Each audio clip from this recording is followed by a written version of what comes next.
இன்றைய நாளுக்கு என்று தெரிந்து கொள்ளப்பட்ட வேத பகுதி லூக்கா எழுதின சுவிசேஷம் 2ஆம் அதிகாரம் வசனங்கள் 41 முதல் கடைசி வரை. பிள்ளை வளர்ந்து ஆவியிலே பெலன் கொண்டு ஞானத்தினால் நிறைந்தது. தேவனுடைய கிருபையும் அவர் மேல் இருந்தது.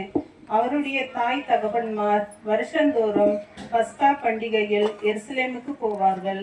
அவருக்கு 12 வயதான போது அவர்கள் அந்த பண்டிகை முறைமையின்படி எருசலேமுக்கு போய் பண்டிகை நாட்கள் முடிந்து திரும்பி வருகிற போது பிள்ளையாகிய இயேசு எருசலேமிலே இருந்து விட்டார். இது அவருடைய தாயாருக்கும் யோசேப்புக்கும் தெரியாதிருந்தது. அவர் பிரயாணக்காரரின் கூட்டத்திலே இருப்பார் என்று அவர்கள் நினைத்து ஒரு நாள் பிரயாணம் வந்து உறவின் முறையாரிடத்திலும் அறிமுகமானவர்களிடத்திலும் அவரை தேடினார்கள். காணாததினாலே அவரை தேடிக்கொண்டே எருசலேமுக்கு திரும்பி போனார்கள். 3 நாளைக்கு பின்பு அவர் தேவாலயத்தில் போதகர் நடுவில் உட்கார்ந்திருக்கவும் அவர்கள் பேசுகிறதை கேட்கவும் அவர்களை வினாகவும் கண்டார்கள். அவர் பேச கேட்ட யாவரும் அவருடைய புத்தியையும் அவர் சொன்ன மாறுதரங்களையும் குறித்து பிரமித்தார்கள். தாய் தகப்பன்மாரும் அவரை கண்டு ஆச்சரியப்பட்டார்கள்.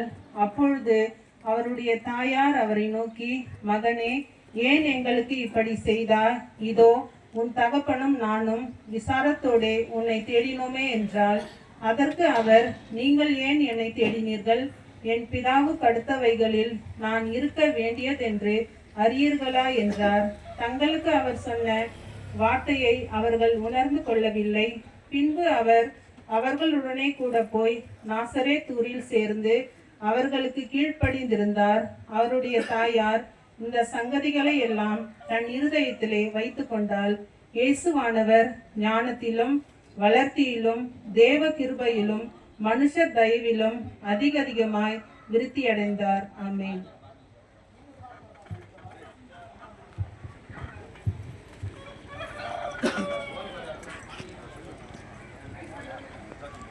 கிறிஸ்துவின் அன்பிற்குரியவர்களே, இன்றைக்கு